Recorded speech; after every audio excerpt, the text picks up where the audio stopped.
Hello, everybody. Welcome back to the Start Strong Challenge. We are so excited that you are here. My name is Catherine. I'm a member of the AutoCrit editing team, and we're going to give everybody just a minute to hop on before we dive into the good stuff today. While we're doing that, who all is here for the first time? Who is here for the kickoff? We are so excited for the Start Strong Challenge. Oh, we've got, let's see. Your first challenge. Nice. Don't worry, Loretta. It's okay if you don't know what's going on quite yet. We will unveil all the mysteries today.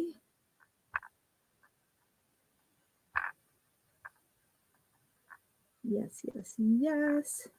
Very excited. Okay, so since you brought that up, let's go ahead and dive in. Yes, I believe we've got Becca on in the background. Becca, if you've got the link to last week's version to pop in there for us, on the AutoCrit YouTube channel, you can watch the kickoff. That is where most of the guidelines were introduced for the initial aspect of the challenge. Now, let's go over what the challenge is, though, very quickly, and then we are going to talk about being flexible as a writer, what that means for us, why it matters, how we can become flexible and use this challenge as a springboard to become more flexible as writers, which is super important.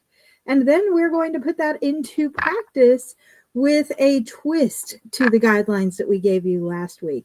So there will be a new twist that's required to be integrated into your story. Let me make the screen bigger so everybody can see here.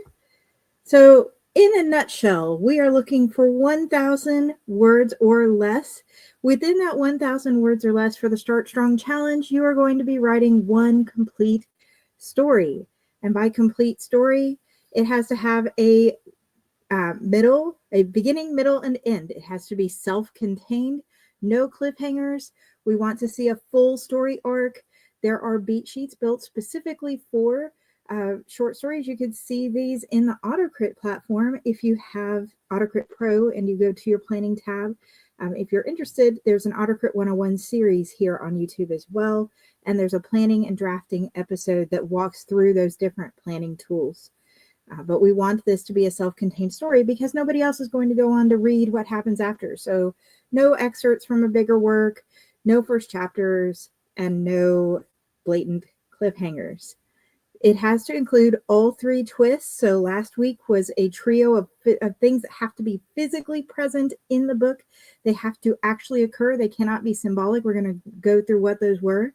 Then there's another one this week, and the last one will be next week. So you have to come back next week.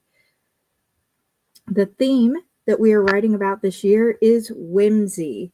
And whimsy can take a lot of different forms. It does not have to just be magical young adult middle grade work, right? We gave the example last week of Pan's Labyrinth. Pan's Labyrinth has that whimsical, otherworldly supernaturalness to it, but it also has very dark and very serious undertones. So we're looking for your spin on whimsy. The three things that we are requesting that you include in your story that have to actually occur or be physically present on the page, not symbolic or wordplay or poetic. The story has to take place within an abandoned laundromat. So at least 75% of the story needs to be inside this abandoned laundromat.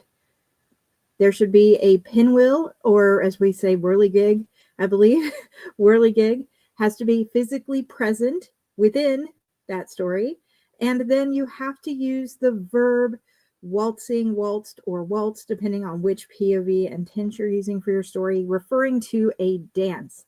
Again, this cannot be symbolic and it cannot be wordplay. Somebody or something needs to be waltzing somewhere inside the story.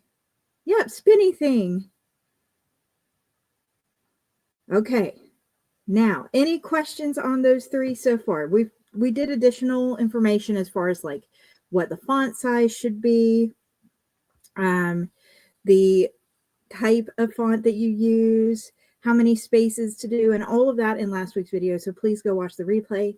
We will email out today after today's live all of the first week's guidelines and today's twist. But next week's twist will only be announced live. So you have to come back and tune in to get the last required twist for the challenge.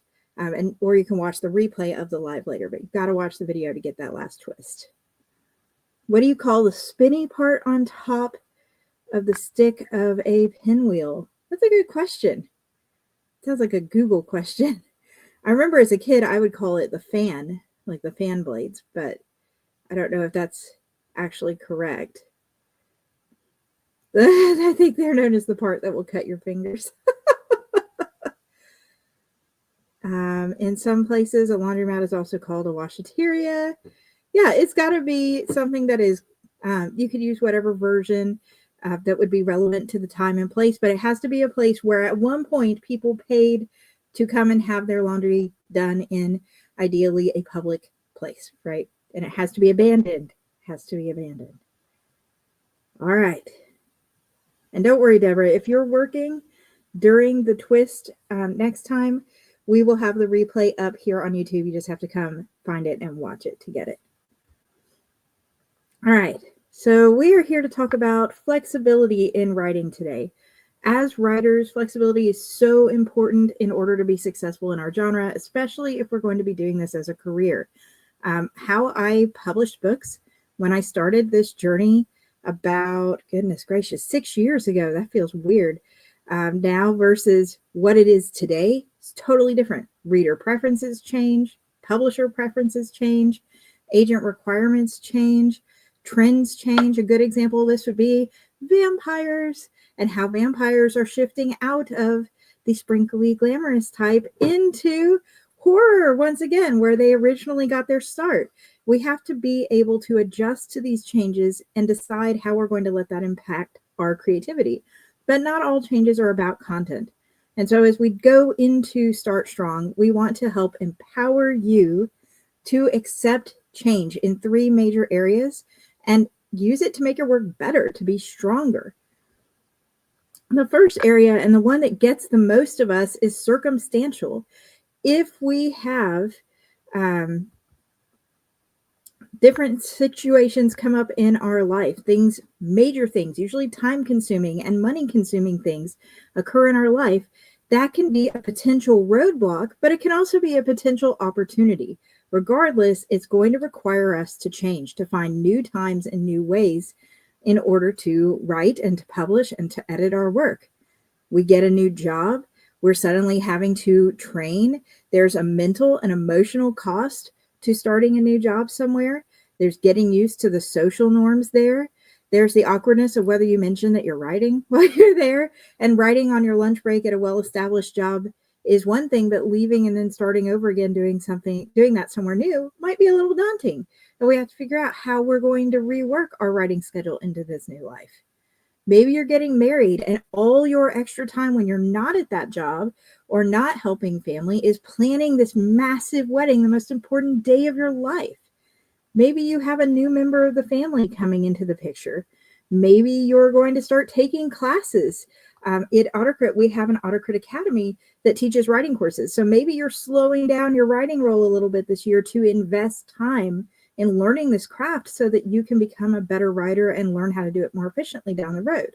Or you're in one of our self-publishing classes with Becca right now, where you're learning how you're going to self-publish these pieces that you're writing. And that class takes time and takes homework and doesn't leave you with as much free time as you used to have. And then there's injuries and illnesses that those literally could take us off our feet, right? And you might think, oh, well, that means I'm going to have plenty of time to write because I'm just going to be sitting around. But it can be draining to be physically in pain and then also have to come up with these creative works. Ultimately, when it comes to circumstances, we need to remember that changing circumstances can be opportunities or obstacles, but we are the ones deciding. We are the ones who have the power of where we spend our time, and more importantly, the outlook that we're going to view our work with now that we are heading into this new phase in our life, whatever that's going to be.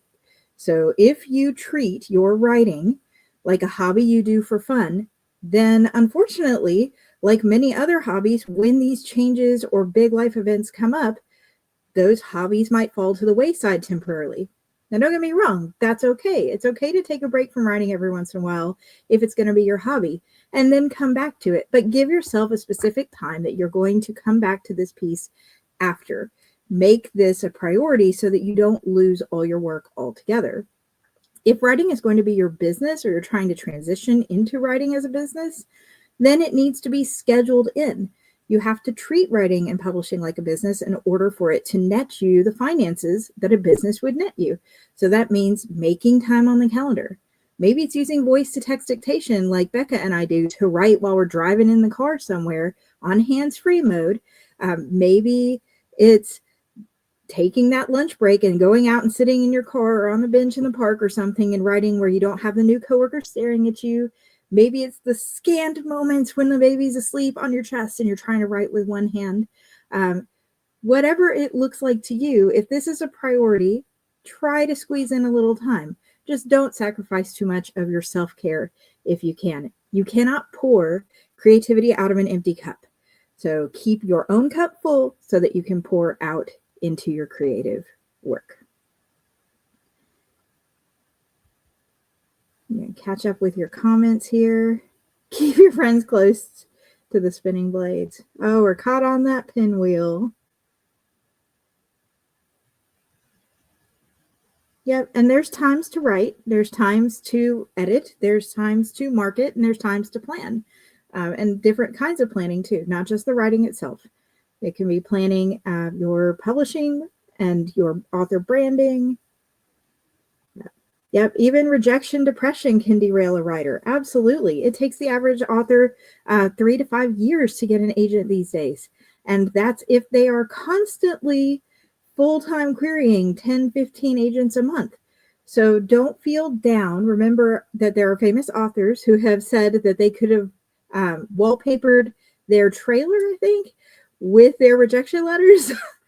If they had to go through that, it is a normal part of the trad publishing experience. And while we hope that you can go and get an agent much faster than that, it is normal.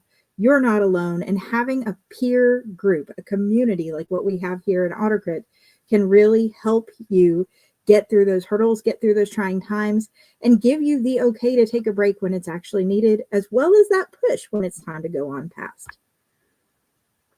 The second place we need to be flexible is when it comes to implementing feedback about our work. All of us dream of that 5-star review, I believe, right? That's what we're aiming for.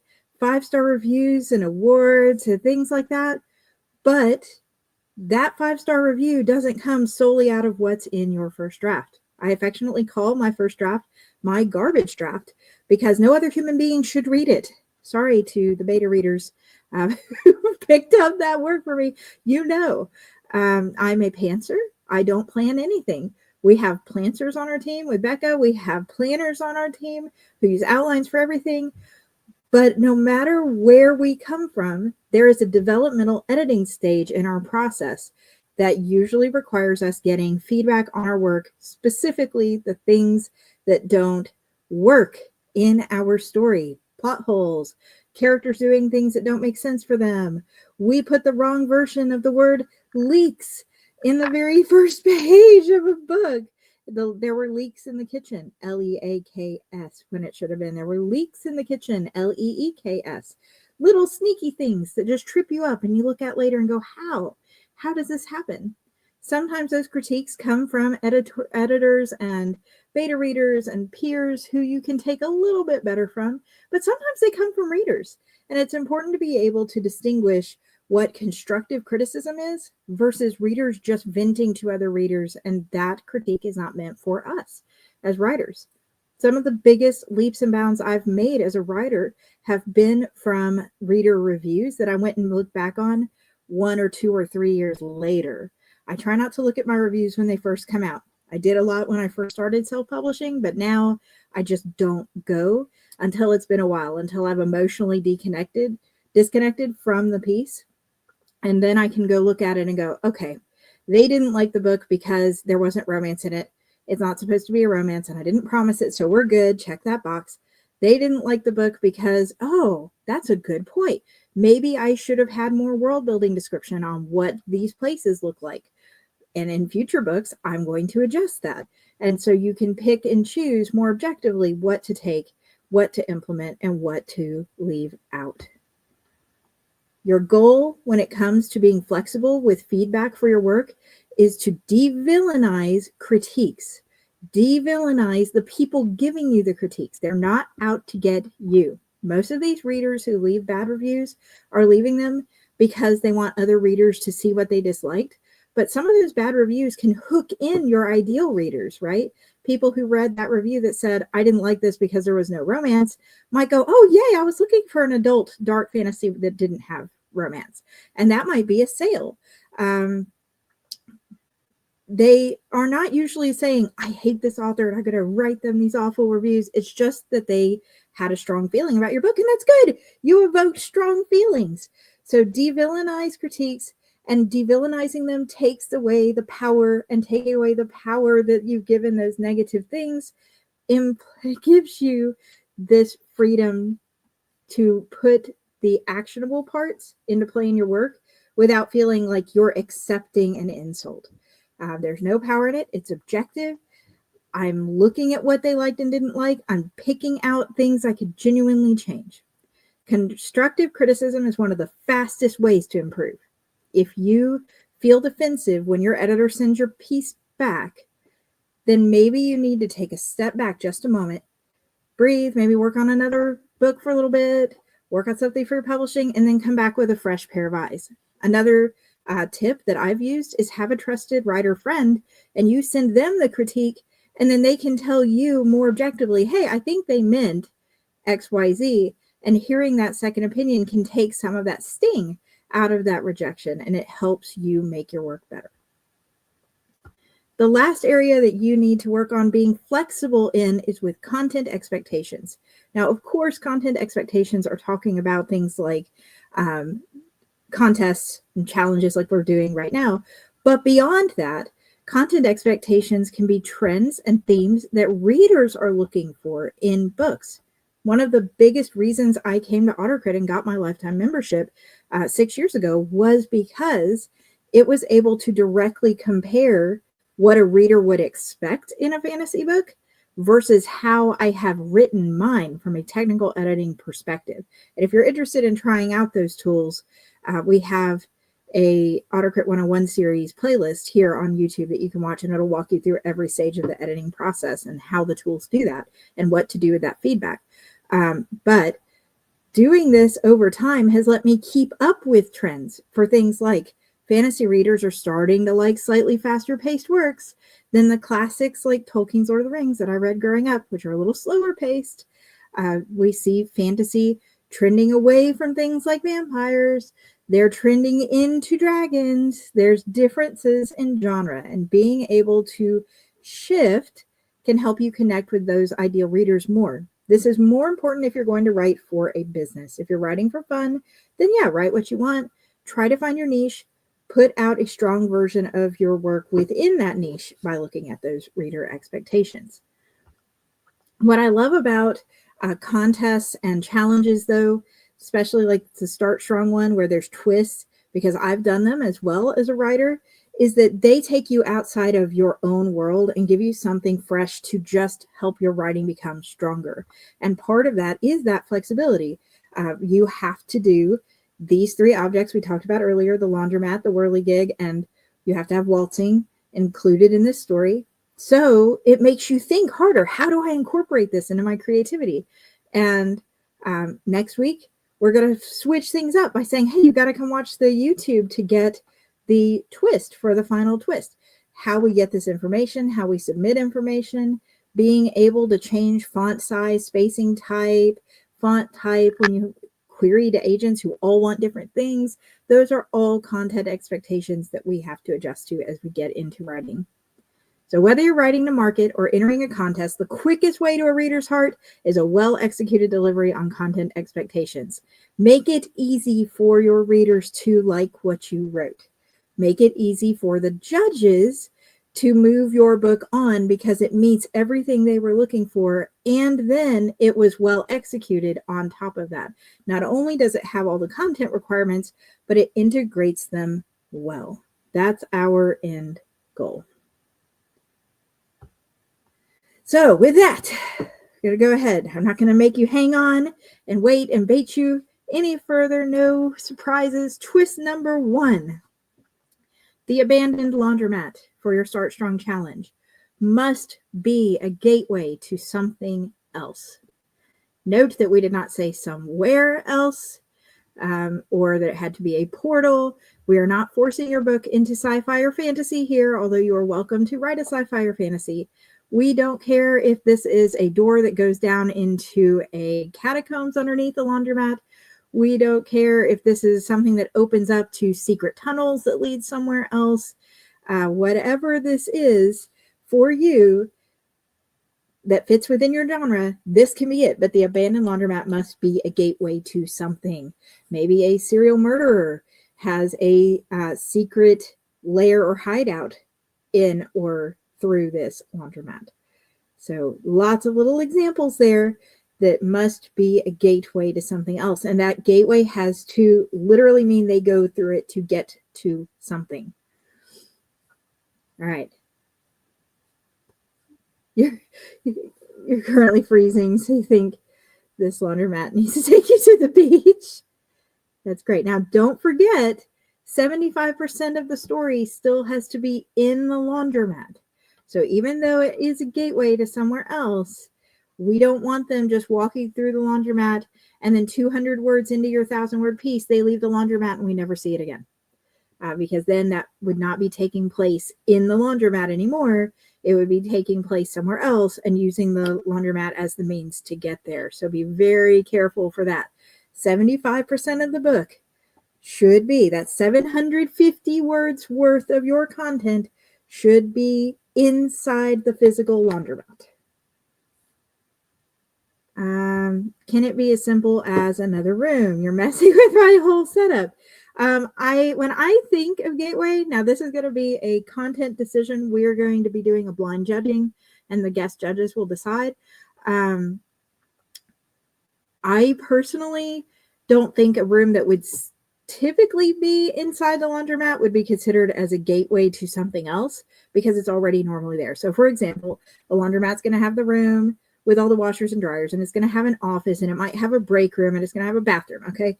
So if it's one of those standard things, maybe it'll miss on the creativity a bit if you just have them walking out of the washing area into the other spot. The laundromat can be the whole building. So what else is it leading to? But I leave it to the judges to decide. Yeah, it's got to be a literal gateway to something. It can be a portal to another world. It can be, like I said, an opening to a catacomb or tunnels, a lair for something, a place something is stashed that wasn't supposed to be there.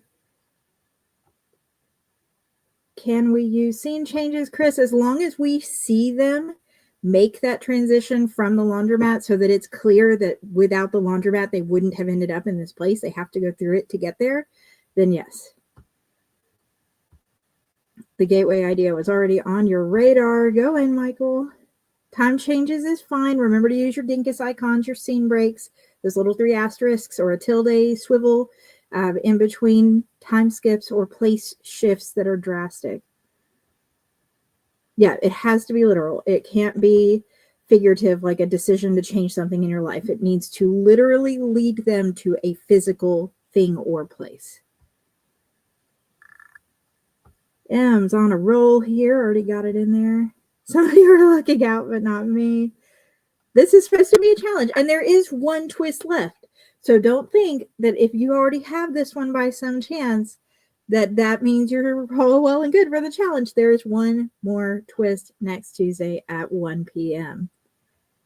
For now, though, go ahead and focus on content. Now, what I can tell you is our last twist is not going to be focused on adding topics for you to include in your story. You have plenty of those. It's going to be technical, something about the way you have written your story. And that is going to be the most that I'll tell you. You'll have to come back next week. Yeah, it could be a portal if you want. Exactly. It just has to be a physical place, not a thing, not a state of mind. All right. I love that, Mark. The laundromat is just a gateway to dry cleaning. Okay. So here is the timeline again for the challenge. It is 100% free to sign up. We're going to drop that link for you in the chat so that you can sign up for Start Strong. We are writing our story between January 7th and 24th. Today is the big twist number 1. Next week is the second big twist. And submissions for these stories will open in the AutoCrit portal. You'll have to submit them through the AutoCrit portal, which every single participant gets free access to. We will not ask you to use any tools in this challenge that you have to pay for. It is 100% free to participate. The submission portal will open on January 24th at 11:59 a.m. Eastern Time, 10 a.m. Central Time.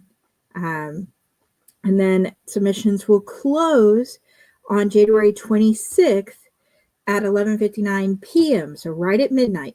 If your submission does not come in before 11:59 p.m. Eastern Time on January 26th, it won't make it into the judging considerations, so please don't wait till the last minute. Technical things can happen all the time. We would much rather be chatting with you early in the day on the 26th, helping you get your story uploaded. If you need us, there's a little help bubble in the bottom right-hand corner of our site. January 28th, we'll be back here live to read the finalists, and the audience will vote for the winner at that time. Participants are going to retain full rights to all of their content. All right, we're going to catch up with any last questions before we call it a day and let you get to scribbling in this new twist. Fresh laundry has always been a gateway drug to overdrives. Oh, goodness. Is there an award GIF? If you win, we are going to be giving out prizes. I can pass an award GIF on to the prize creating people who may be listening in the background. It's where your lost socks end up. That's an interesting story. I always thought it was borrowers. Yeah, keeping room for other twists. 1,000 words go quickly. Watch that word count. And don't forget that the piece has to be edited too, right? Okay. Might have to change your genre. Sue, we'd love to see what you can come up with your intended genre. Our point in it being a gateway and not a portal and anything is to keep it something that maybe could be used in most genres. You can write any genre for this challenge. It just has to be written in narrative prose. So there needs to be a narrator. It could be third person or first person. All right. Great ideas, everybody. Well, best of luck on your writing challenge. We do hope to see you on, and we can't wait to read your stories. Look for that email. If you have not already registered for the challenge, please go register very quickly. That email is going to be going out this afternoon, and you have to be registered for the challenge before it goes out in order to get the summarized, written down requirements. Thanks so much, everybody. Good luck. See you next week. Bye.